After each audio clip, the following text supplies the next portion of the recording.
In the heart of the African continent, where the land stretches beyond the horizon and life is reinvented with each dawn, light begins to creep over the plain. The air is thick, motionless, laden with dust that floats like a golden curtain in the early morning light. The savannah wakes up in silence, interrupted only by the distant buzzing of insects that announce the coming heat.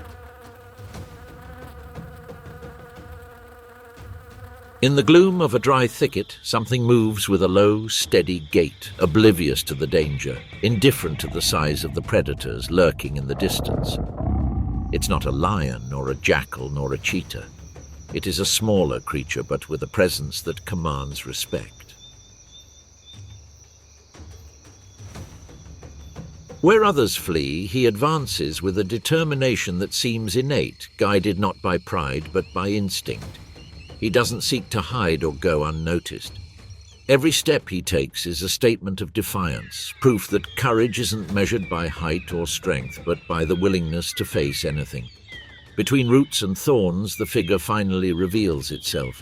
Its body is short and compact, covered in two-tone fur that gleams with a steely hue in the sunlight. This is how the honey badger presents itself, the natural enemy of those who depend on fear to survive. Heat ripples across the earth and stillness thickens. Nothing moves for a moment until a shadow glides across the sand with a hypnotic rhythm. A cobra, alert and cautious, makes its way through the cracks in the ground in search of shelter, unaware that it has crossed the boundaries of the badger's territory. He senses her before he sees her. He recognizes her presence by the scent, by the faint touch of the body dragging itself too close to his burrow. He shows not the slightest trace of doubt. His advance is firm, measured, and in his gaze one can discern a calmness that contrasts with the danger that awaits him. Any other specimen of its size would try to stay away from such an encounter, but the badger advances as if nothing could stop it. He can't help it, it's in his genes. The snake rises, its hiss cuts through the air like a steel thread, and for a second silence returns. Then the attack erupts without warning. The cobra throws its body forward, driven by a defensive reflex. The badger dodges the first blow with a sharp, almost calculated movement. Its claws dig into the ground, it twists, bites, and retreats. The battle is brief, fierce, brutal. Both know that a single mistake here can be fatal. And yet the error occurs. The reptile hits the target. Its fang sinks into the mammal's side, injecting a dose of venom that would be lethal to almost any other creature on the savannah. The badger lets out a hoarse growl and takes a few clumsy steps before collapsing, and still the snake doesn't follow. He has fulfilled his defense. The animal is too formidable and unappetizing to risk another attack. Without haste, his body disappears among the yellowish stems. For a long silence, the savannah remains motionless, trapped in a calm that seems too dense to break. The grass sways barely in a faint wind, and every sound resonates with a strange clarity. Everything seems still, but beneath that calm, something invisible persists, a resistance that refuses to give way. In this place, death doesn't always have the last word. First, a slight tremor runs through her motionless body. Then, another firmer movement breaks the stillness. The badger breathes. He opens his eyes. Still dazed by the poison lingering in his system, he trembles as he tries to sit up. His paws brace themselves on the ground with effort, and little by little his figure regains stability. Every muscle tenses, as if life itself were taking control of his body again. He takes a few steps. He stops. He inhales the warm air and continues on his way, calm, as if nothing had happened. He's lost a battle, but not his resolve. No other known mammal could have stood up like that after receiving a similar attack. Its thick skin and extraordinary immune system allow it to withstand doses of venom that would kill much larger predators. This resistance is built throughout their bodies. Their blood contains proteins that neutralize the toxins of snakes like cobras and vipers, while their compact musculature and rapid metabolism reduce the effects of a bite. A lion or leopard with a much larger body would succumb immediately, but the badger endures the attack as if it were part of its very nature. Adapted over centuries to confrontations with snakes, its organism has turned this tiny hunter into a living paradox, a small animal that seems practically indestructible.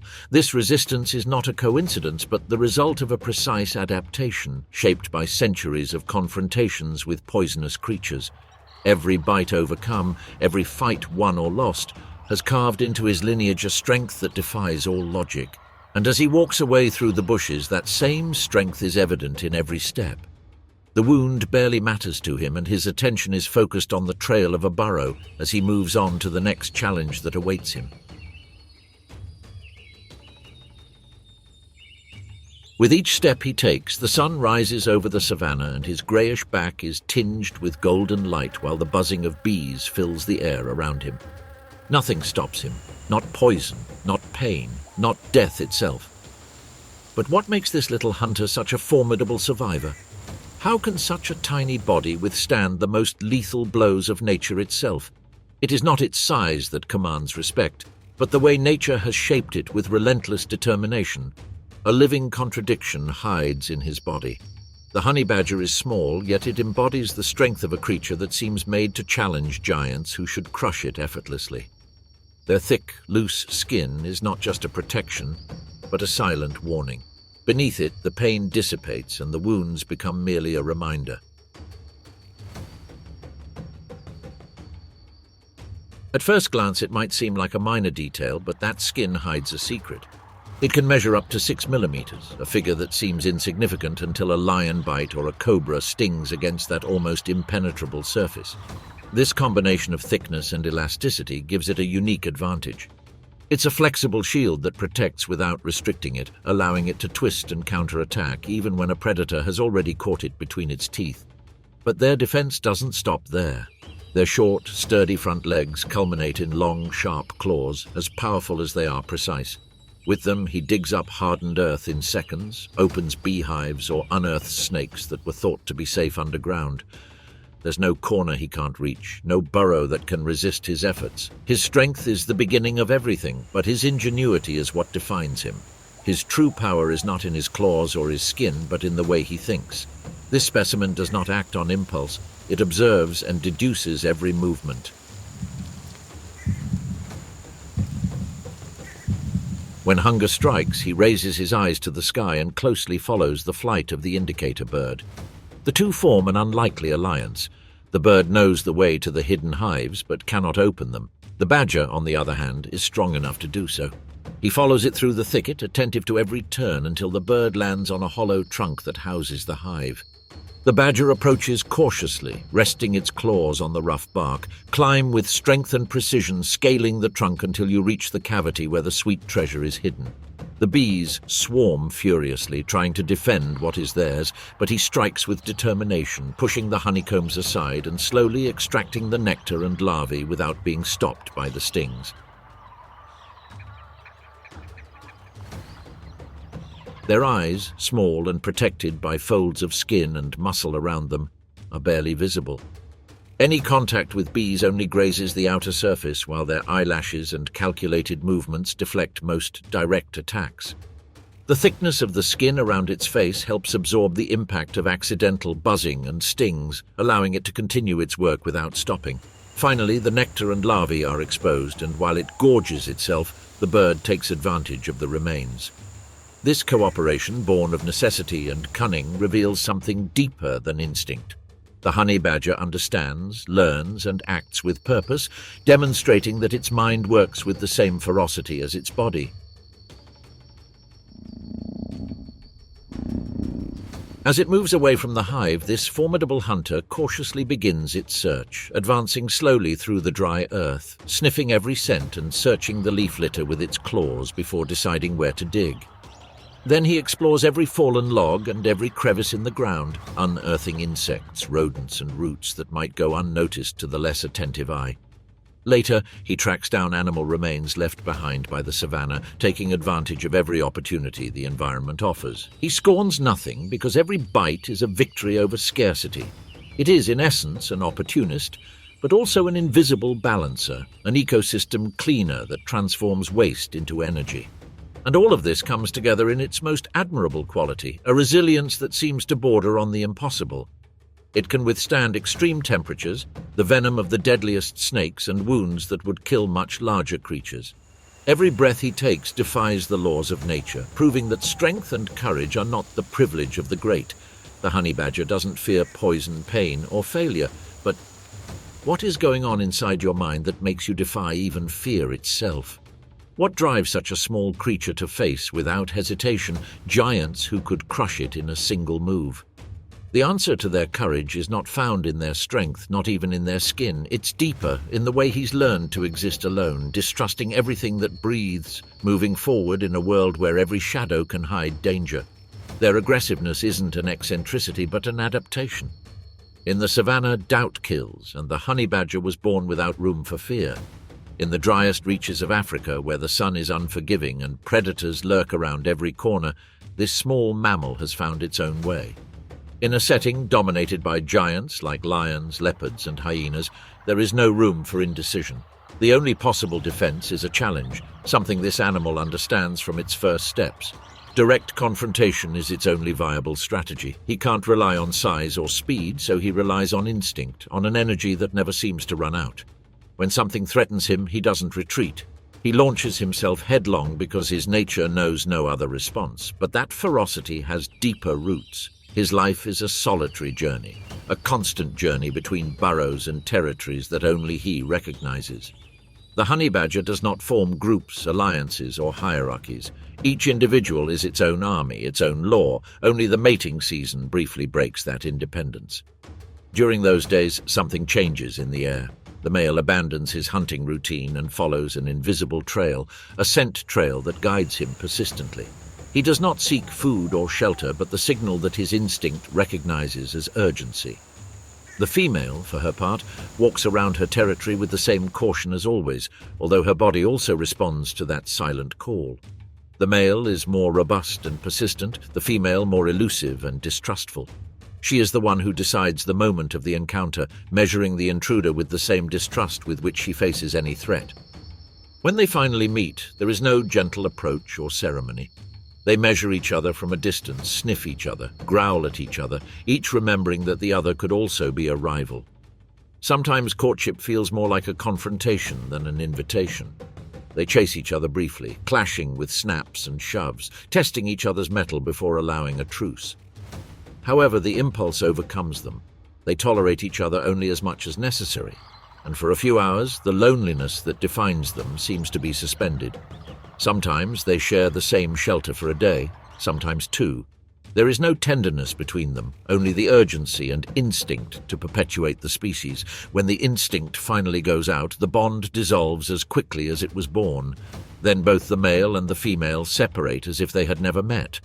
Behind them remains the brief scent of each other, which the wind soon erases. Shortly after, in the stillness of a deep burrow, the female gives birth to two tiny young. They are born blind, hairless, and completely dependent. For weeks, the world is reduced to that dark refuge, where the mother watches for every sound from outside and leaves the entrance only to hunt, always returning with the precision of someone who cannot afford even the slightest error. As time passes, the little ones open their eyes and take their first steps among the shadows. The female teaches them to dig and follow her scent so they don't get lost. At 3 months old, he takes them outside, getting them used to the heat, the wind, and the danger. It shows them how to forage, how to attack, how to be wary of absolutely everything that moves. In every movement, she transmits what she learned alone. Her young grow quickly, accompanying her on her journeys and watching her dig, steal, and confront them without hesitation. Their mother doesn't protect them tenderly, she trains them rigorously. Each outing is a silent lesson, a preparation for the moment when they must fend for themselves. When instinct tells her that her young can survive, the mother stops tolerating their company.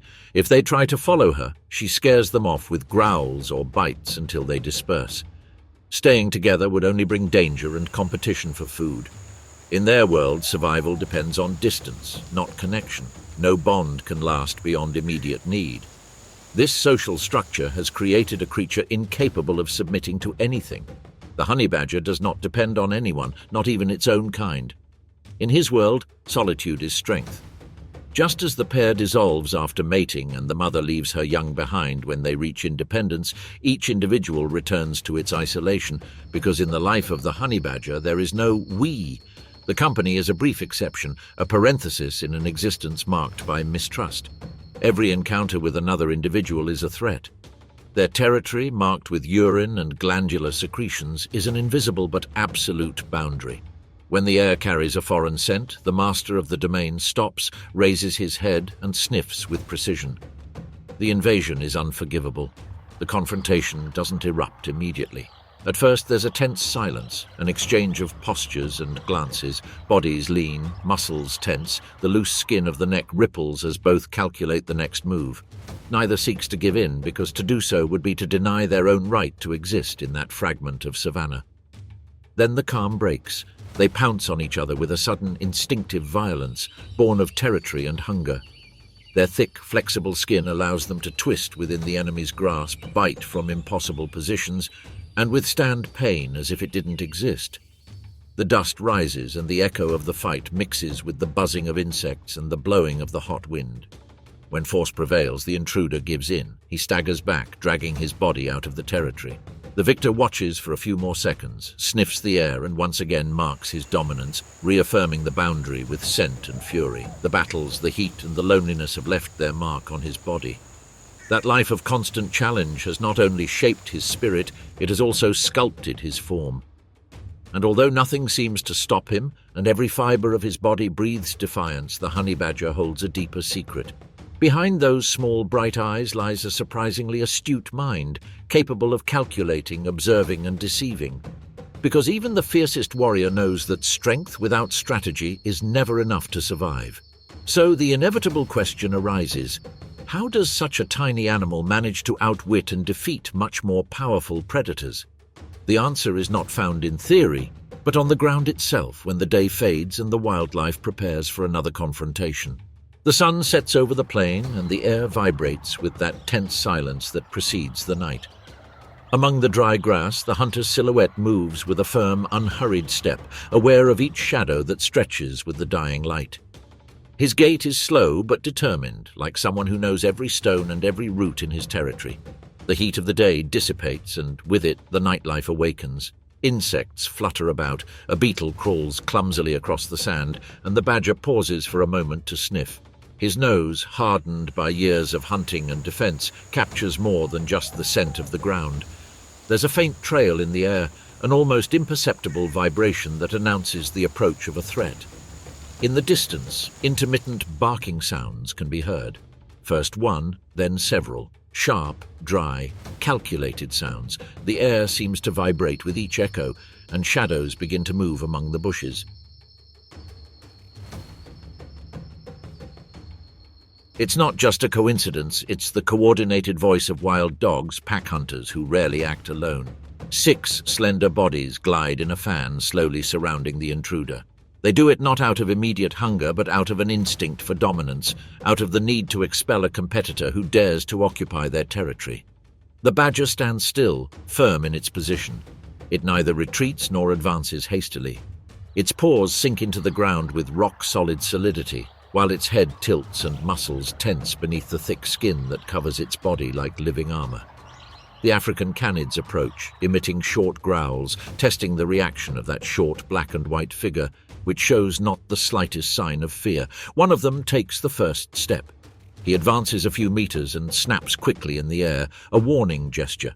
The badger responds with a hoarse, guttural snort, a sound that vibrates with the promise of violence. He doesn't try to escape, nor does he need to. The tension grows with every moment, heavy and tangible under the setting sun. Then the badger moves. A mere gesture, almost imperceptible, it raises its tail, and an intense, acrid, unbearable smell emerges from its body, an invisible vapor that cuts through the air as effectively as a blade. The dogs instinctively back away, confused. Some turn their snouts, others shake their heads, trying to dispel the stench. In just a couple of seconds, the perfect coordination of the pack is broken. The badger knows it. His instinct guides him better than any thought. In the confusion, one of the dogs is momentarily exposed. And that's when the badger attacks. Its movement is brief but powerful, like a flash of lightning that gives no warning. It launches itself directly at the leader's snout and bites. The badger's jaw closes with surprising force for its size. The dog's squeal cuts through the air. The sand rises, and the other dogs, who had been moving forward in sync a moment before, scatter in confusion, unable to understand what has just happened. The badger, still firm, twists its body with precision, tearing skin and muscle before releasing itself. He takes a few steps back, alert to the movement of the herd, but there is no immediate reaction. The leader staggers, groans, and walks away. The others watch him, hesitant, not daring to attack again. 1 second, 2. Then, collective instinct dictates retreat. Silence returns, broken only by the badger's panting.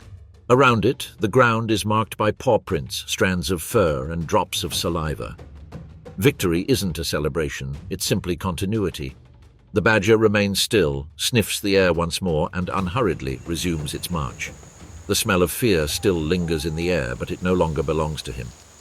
A few meters away, he finds the hole he dug hours before, his improvised shelter. He stops at the entrance, looks at the darkness that falls over the savannah, and slowly descends. There are no serious injuries, just a trace of dust and exertion on his fur. Night calls, and the badger, like a warrior without witnesses, goes into his burrow. The wind sweeps across the plain. Far away, the dogs have vanished into the distance, taking with them the memory of a confrontation that wasn't worth it. The honey badger has survived another day in a world that does not tolerate weakness. But in this savage balance, how many more battles will he have to fight to keep what is his? The night dissolves into the horizon as the first ray of sunlight tints the savannah a warm gold. The air still smells of damp earth and dust, and the sounds of dawn make their way through the tall grass. The buzzing of insects, the distant call of a bird, and the faint creaking of something moving in the shadows that have not yet fully receded can be heard. In the light that is beginning to harden, the honey badger emerges from its burrow.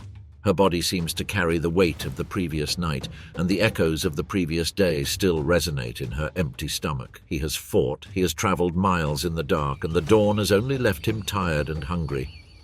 But there's no weakness in his step. But suddenly, something catches his attention. He stops, sniffs the air, and heads toward a clearing where a trail invisible to others seems to guide him. A few meters away, the silhouette of an antelope lies inert, its skin still fresh, marked by the precise fangs of a hunter. The badger advances without hesitation. There is no respect or fear in its stride. On the savannah, opportunity belongs to those who do not hesitate. He approaches the body and begins to tear the flesh calmly without haste or concealment. The vultures watch from above, patient and cautious. But in that silent balance, something changes. A shadow slips through the nearby bushes. It's a cheetah, the true owner of the prey. Her gait is feline and elegant, but her gaze burns with a contained fury. He hunted at dawn and had only been gone a few minutes, but in the savannah, an instant is enough to lose everything. The badger raises its head. Blood still marks its snout, and its bristling fur reveals the tension coursing through it. Stand firm without taking a step back. There is no calculation or caution in his gaze, only the stubbornness of someone who knows no limits. He claims what does not belong to him, driven more by impulse than by reason, but his strength is also hidden in that recklessness. That same audacity which drives him to challenge any limits soon attracts the attention of those who do have rights to the prey. The cheetah, upon finding it in its food, lets out a deep hiss that cuts through the air. He takes a step forward, signaling his dominance, his tail swishing in a rhythm that mixes tension and warning. But the badger does not understand hierarchies or threats. He only knows the language of challenge. The feline advances cautiously, each step charged with contained energy. The muscles under his fur move like a wave, tense, ready to burst. Suddenly, it swipes at the ground, raising a cloud of dust in front of the badger. It doesn't touch it, but the message is unmistakable. The intruder barely moves away, just enough to affirm that he is not afraid. A deep growl emerges from his throat, disproportionate to his size, a response that mixes defiance and determination. For a moment, the two stand face to face. Elegance versus stubbornness, speed versus endurance.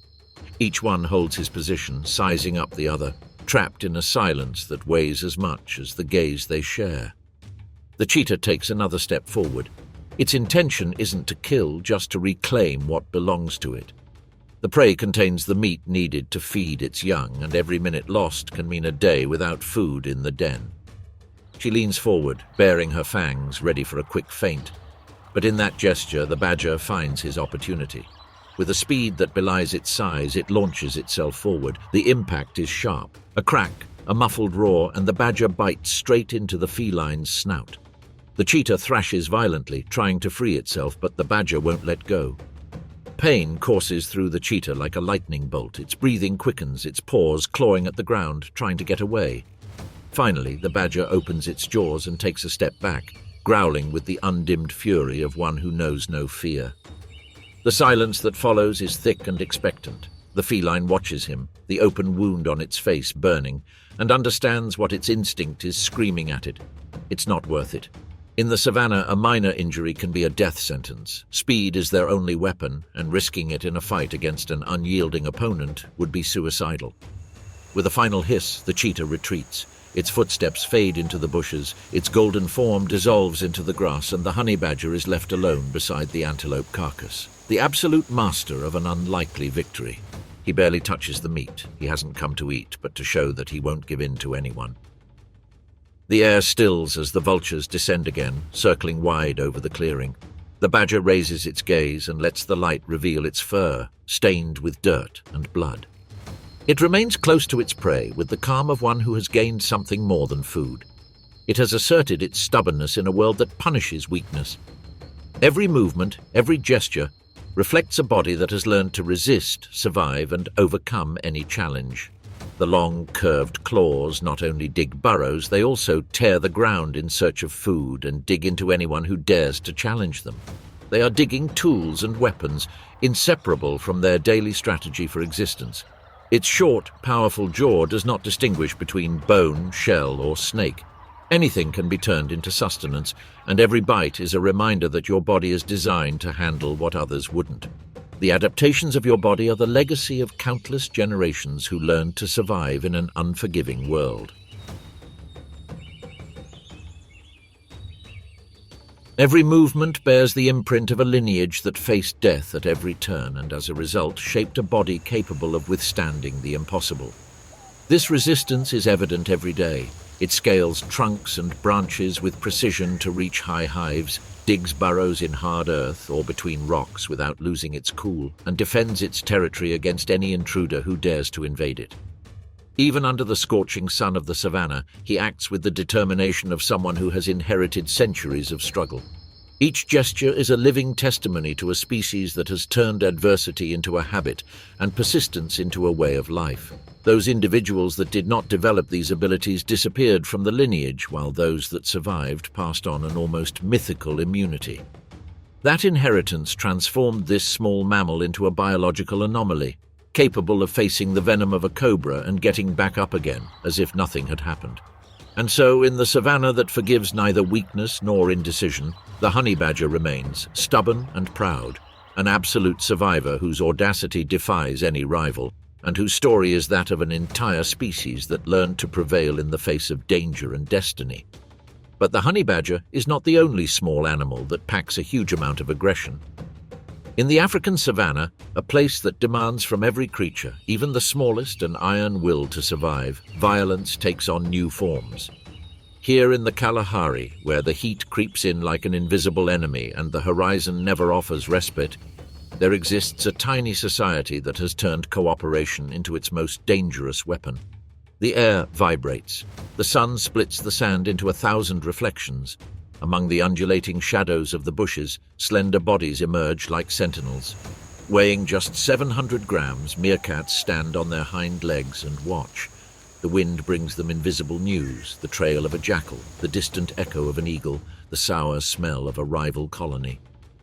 This specimen is often considered mere prey for birds of prey and snakes, but its social dynamics conceal a world of discipline and restrained aggression. Within their burrows, an army is organized that responds to hierarchies, signals, and duties.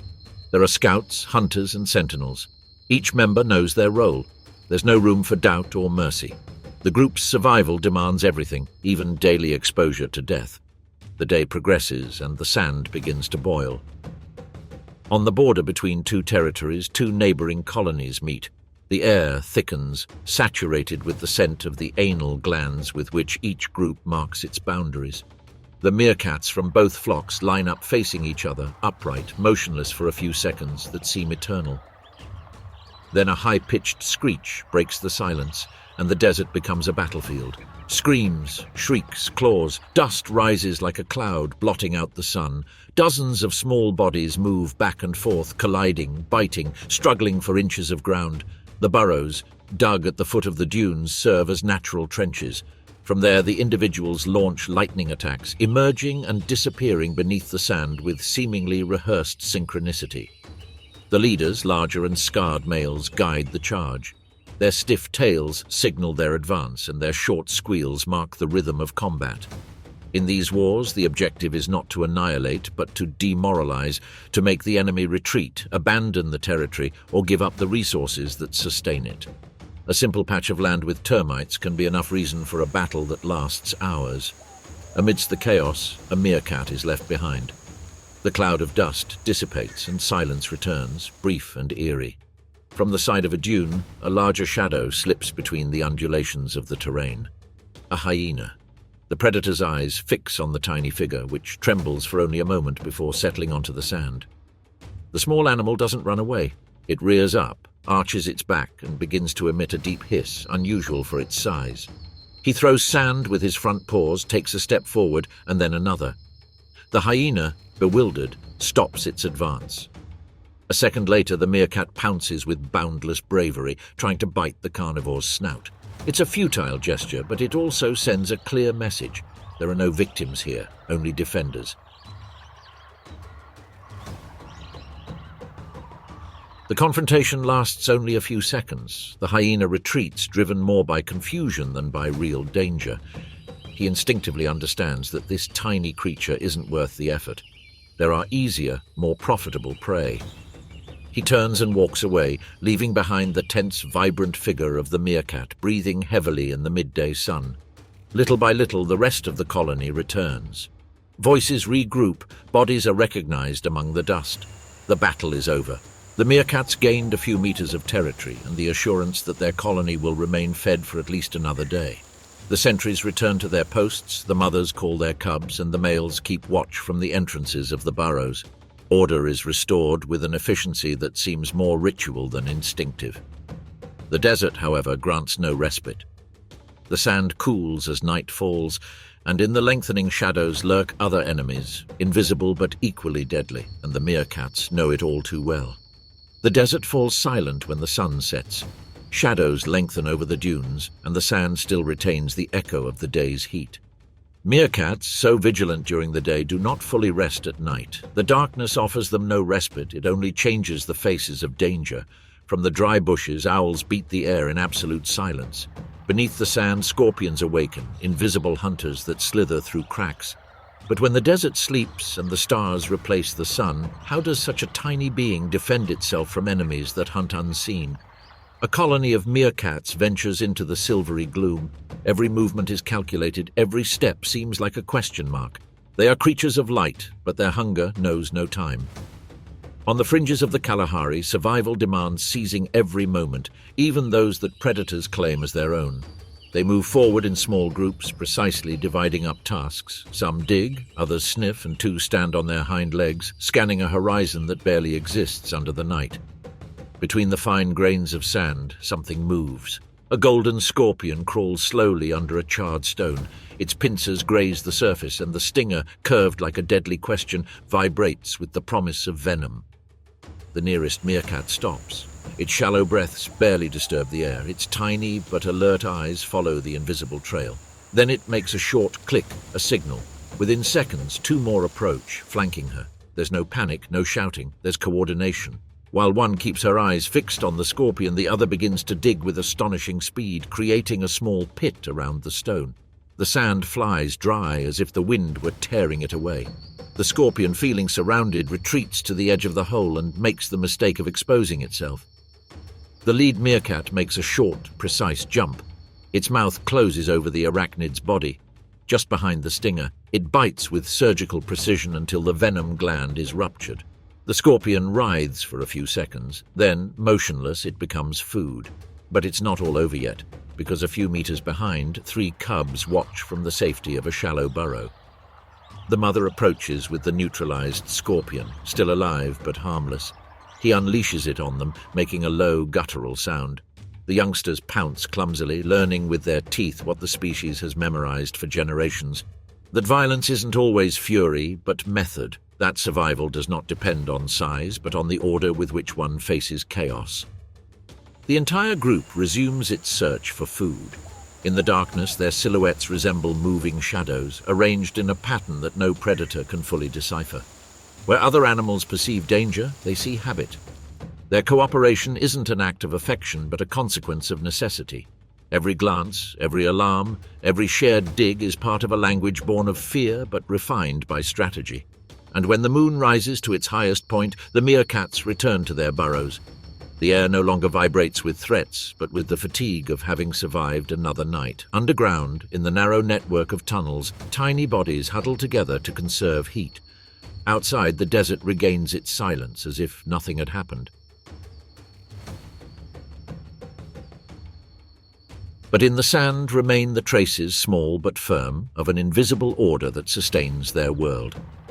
The meerkat, the tiny guardian of the desert, proves that in the most hostile Africa, paranoia is not a weakness. It's the reason he still breathes. But not all small creatures reside on dry plains or act out of fear. Miles away, beyond the open horizons of the Kalahari, the air changes. The earth becomes dense, fertile, covered in shadows. In the southern forests of Africa, where the foliage barely lets in the moonlight, another kind of survivor emerges. Not one who hides, but one who lurks. When the sun sets over the thorny trees and the cicadas announce the night's changeover, the jungle comes alive. The sounds multiply, the buzzing of insects, the rustling of leaves, the light footsteps of herbivores searching for water. In this world of darkness, where eyes matter less than ears and smell, a tiny, soft-footed hunter appears, ruling the darkness without uttering a single roar. His eyes, 2 tiny embers, reflect the faint lunar glow. He moves slowly, close to the ground, each muscle measuring the distance that separates him from his prey.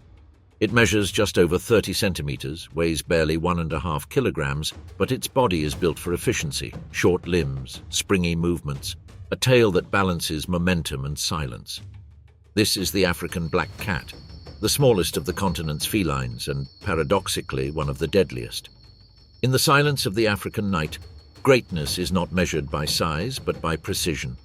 This tiny hunter can kill up to 10 victims in a single night. It does not roar, it does not run after its prey, it stalks them with the patience of a shadow. Its ears, large in proportion to its head, rotate like invisible radars, capturing the slightest sigh of a rodent among the leaves. Every sound becomes a 3-dimensional map he traces with his mind, every gust of wind a clue to the right direction. A few meters away, among the wet trunks, a small land bird pecks the ground. Insects harass her, their bites distract her. Her skin, too thin, cannot tolerate the persistent sting of mosquitoes. It flaps its wings, kicks up dust, and emits a faint squeal. It's a fleeting moment, but it's enough. His hunter stops. He calculates. He advances. The sounds of the jungle, so chaotic for any other creature, are their accomplice. Every buzz hides the rustling of its feet. Every cricket chirp hides the beating of its own heart.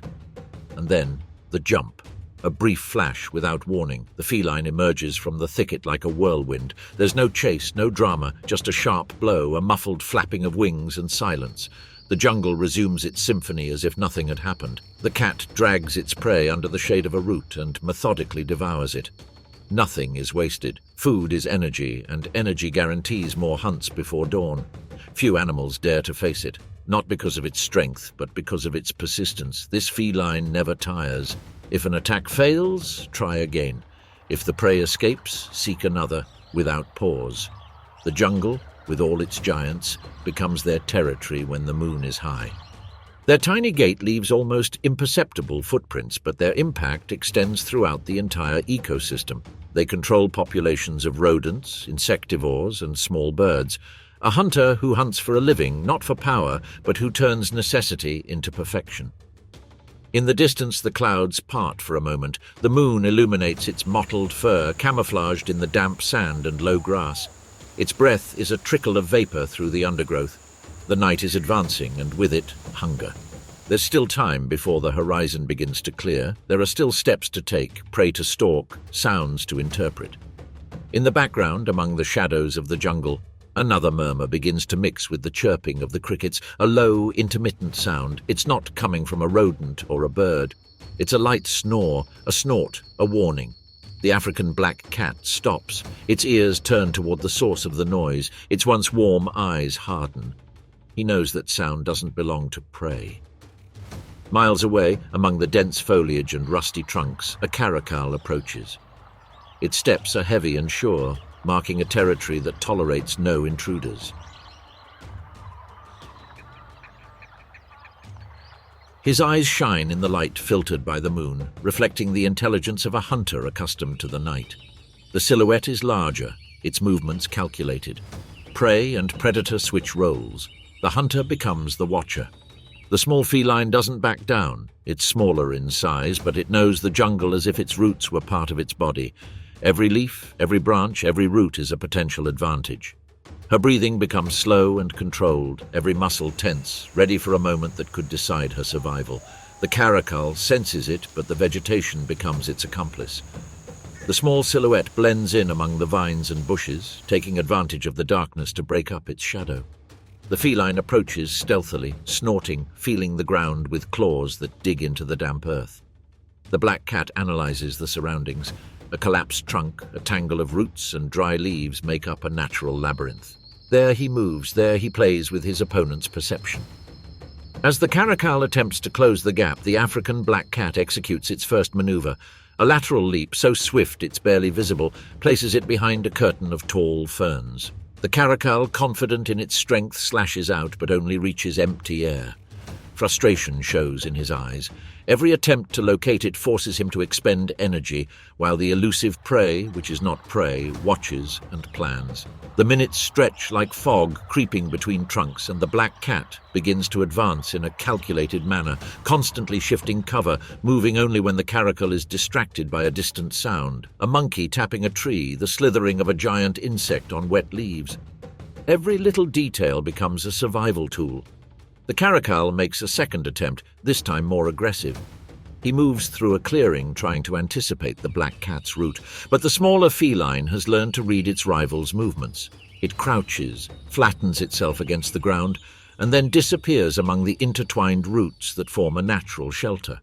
The caracal collides with them, loses coordination for a moment, and in that decisive instant, the black cat comes out on the opposite flank, silent but in an advantageous position. Dueling doesn't require physical contact. Intelligence, agility, and night vision perception serve as weapons. Every move the black cat makes brings it one step closer to survival. Every mistake the caracal makes increases the frustration of a predator that can't use its size or strength to dominate. The jungle has leveled the playing field, giving the smaller side the advantage of its environment and cunning. Finally, the caracal stops. Its muscles tense. Its eyes assessing every missed movement, recognizing that the effort to capture the black cat outweighs any benefit. A prey that weighs only a few kilos is elusive and stealthy, and does not justify wasting energy that could be used to hunt something more accessible. With a snort, he turns, disappearing into the shadows as the black cat watches from its cover. The night continues. The chirping of crickets takes center stage, the trees drip with moisture from the recent drizzle, and the air once again mingles with the aromas of earth and leaves. The small, agile, and cunning African black cat won tonight without a direct confrontation. Its survival depends not on strength, but on intelligence, calculation, and knowing every corner of its territory. He moves with a firm but silent step, resuming his vigilance, aware that the jungle is full of other eyes watching him. Victory isn't celebrated, it's simply a transition, another step in a life where strategy is the line between existence and disappearance. Several nights have passed since that successful defensive strategy. The forest, damp after a recent drizzle, seems to breathe a thicker air, laden with hidden sounds and promises of violence. Amidst the tangle of roots and shadows, the African black cat returns to patrol its territory, following the edges of a narrow stream. Its fur, still speckled with traces of mud, blends in with the dark ground. There is no moon this time, just a faint haze that muffles the starlight. It's the kind of night that favors hunters, but also those who stalk hunters. The silence is broken by a subtle rustle, something that doesn't belong to the murmur of water or the buzzing of insects. A vibration runs through the ground. Not a thump of legs, but a slow, heavy shuffle, like a log sliding under foliage. The cat stops, ears tense, whiskers sizing the air. It doesn't need to see him to know someone else is there. Among the damp roots, a shadow takes shape. A python, as thick as the trunk of a young tree, moves with a calmness that chills the blood. Its scales glisten with the water's minimal reflection. Its thin, swift tongue gropes the air with hunger. It's no coincidence. Small cats are easy, nutritious, and silent prey. But tonight, the python has chosen poorly. The cat takes a couple of steps back, making no noise. It doesn't run away, it just watches. Its yellow eyes, narrowed to slits, assess the distance. The muddy ground surrounding the stream becomes an invisible ally. With a nimble leap, he climbs onto a low root where the ground rises and the branches form a network that he can use as shelter or ambush. The snake continues moving forward, unhurriedly, its body moving in slow curves that crunch through the mud. Its muscles contract beneath its glistening skin, building tension like a spring. The feline makes its first move, a short stride, a fleeting strike with its front paws. Its claws scrape the python's scales, not to wound, but to gauge its reach. Then it retreats, disappearing among the roots. The snake responds with a dull click, launching its body forward. Fail. All it can do is trap emptiness and the sour smell of mud. A silent dance begins. The cat does not attack head-on, it harasses him. He moves in tight circles, jumping from root to root, letting the python expend its energy trying to catch him. Water splashes with each thrust. With each twist, the snake becomes a little more exposed, its head separated from its body for a barely perceptible second. The feline waits for that second. When it arrives, it pounces. It doesn't bite, it doesn't roar. Its front legs descend like daggers on the reptile's head, aiming for its nostrils and eyes. Once, twice, 3 times. Claws lift fragments of skin and mud. The python writhes, emitting a deep hiss, a moan of compressed air. His body hits the roots hard, trying to catch something that is no longer there. The cat has jumped again, this time towards a branch that creaks under its light weight. From above, the feline watches. The python coils, blinded by rage, trying to locate it. Its movements, clumsy now, cause some of the mud to slide beneath it. The terrain betrays the snake. The humidity reduces its grip, its muscles slip. The cat takes advantage. One last leap, another precise blow to the head. There are no screams or blood, just a dry noise, a snort, and then the python gives up. She slowly uncoils, dragging her body toward the darkness of the riverbank, and the jungle swallows her soundlessly. The cat remains still for several minutes. Its breathing is shallow and rapid. It has a broken claw and a sore paw, but its eyes don't blink. He knows that victory isn't always about killing. Sometimes survival is the only way to triumph. He lies down on a tall root, watching the water. The rain begins again, lightly, as if the jungle were trying to erase the traces of the battle. Amidst the rain, the hunter licks his wounded paw, patient. There is no glory, only silence. In the darkness of the African forest, strength is not measured by size, but by the mind that knows when to attack and when to disappear. The African black cat, a ghost among the leaves, lives a constant war that few see, and that only the most astute manage to win. But now the next question arises. What creature, without sharp fangs or claws, can force a young lion to back down and flee? Within the dense rainforests of Gabon, the foliage intertwines into a dense canopy that barely lets in light. The earth exudes an aroma of wet vegetation and decaying leaves, while the sounds of insects, monkeys, and birds mix in a disturbing chorus. Amidst this tangle of life, a small rodent moves cautiously but with determination.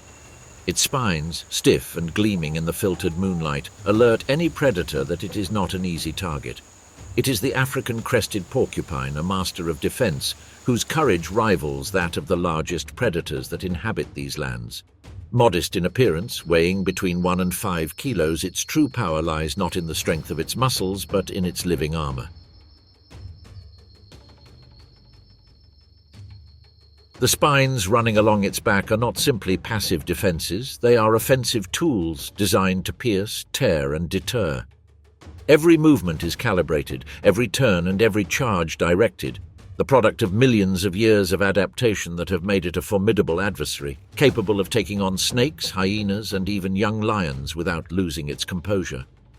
During lean days, the porcupine ventures beyond the safe confines of the forest, entering the savanna in search of dried roots, tubers, and bark that the humidity of its primary habitat does not offer.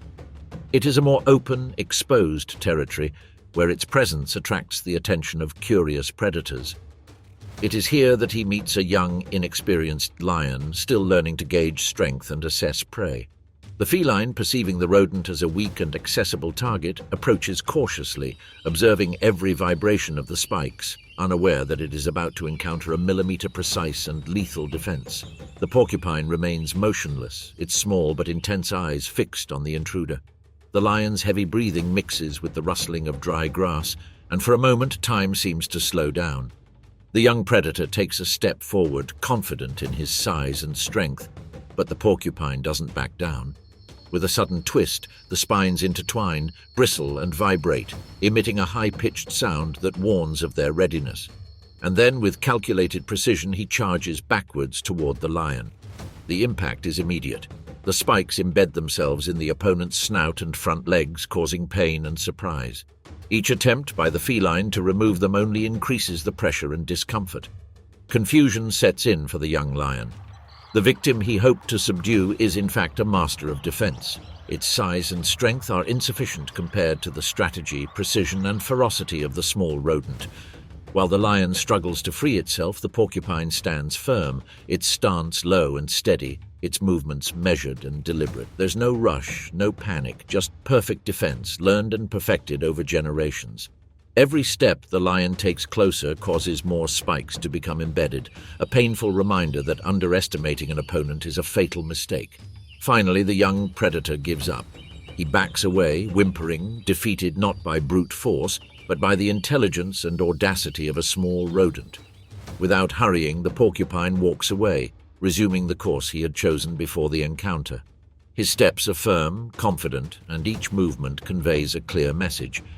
In this world, courage and preparation trump size and strength. The young lion is left behind, scarred and humiliated, learning a lesson he will not soon forget. Not everything small is weak, and not everything that appears vulnerable deserves to be underestimated. The armed and fearless African-crested porcupine proves that evolution has created an unexpected warrior. Its natural armor not only protects, but also intimidates and deters, giving it a privileged place in the complex network of the African jungle. Their boldness and ability to neutralize much larger predators reflect a fundamental principle of wildlife. Survival depends more on strategy, precision, and conviction than on size. But not all small warriors act alone. Some find their most fearsome strength in unity. What happens when individual cunning combines with collective intelligence? Not far from where the porcupine had demonstrated his audacity, a group of baboons moves cautiously across the golden savanna. His bright, alert eyes scanned every movement in the tall grass, every shadow that might hide a danger. Each member of the group knows their exact position, and sentries standing on the earth dunes signal any sign of threat with shouts and gestures. In appearance, they are medium-sized creatures, vulnerable to predators such as lions or leopards, but their true strength lies in the coordination, intelligence, and boldness that comes from the cohesion of the entire group. The air becomes tense as a sudden movement in the grass draws the sentry's attention. A leopard, stealthy and calculating, approaches from the undergrowth. Its spotted fur blends in with light and shadow, and its yellow eyes, fixed on the group, reveal a clear intention to isolate a member to attack. The feline understands the baboon's dynamics. He knows that a direct confrontation with the entire group would be risky. Therefore, with measured and silent movements, he advances, seeking to take advantage of a mistake. The leopard chooses its target, a young baboon that moves slightly away from the group to examine some bushes. With a calculated leap, he catches him by the arm, an instant that seems eternal in the charged atmosphere of the savanna. The baboon's cry echoes, breaking the silence, and the sentries immediately alert the rest of the group with a torrent of coordinated shrieks. The danger is clear, but so is the response. The leader of the group, a robust male with a fierce gaze and precise movements, advances without hesitation. There's no hesitation or fear in his stance. He knows his teammate needs help, and that group cohesion is their greatest asset. His courage proves contagious. As he approaches, the other members, following his example, begin to move in formation, screaming, showing fangs, and stamping their paws against the ground and vegetation. The impression of numbers and determination transforms the confrontation into something more than a simple attack. It becomes a coordinated act of group defense. The leopard quickly assesses the situation. His instinct tells him that a prolonged fight with dozens of baboons could cause serious injuries and waste energy. He tries to back away, but every backward movement is blocked by a constant stream of group members, each with their own act of defiance. Some approach directly, biting and scratching, while others stand between the leopard and the trapped baboon, forcing the cat to make quick decisions.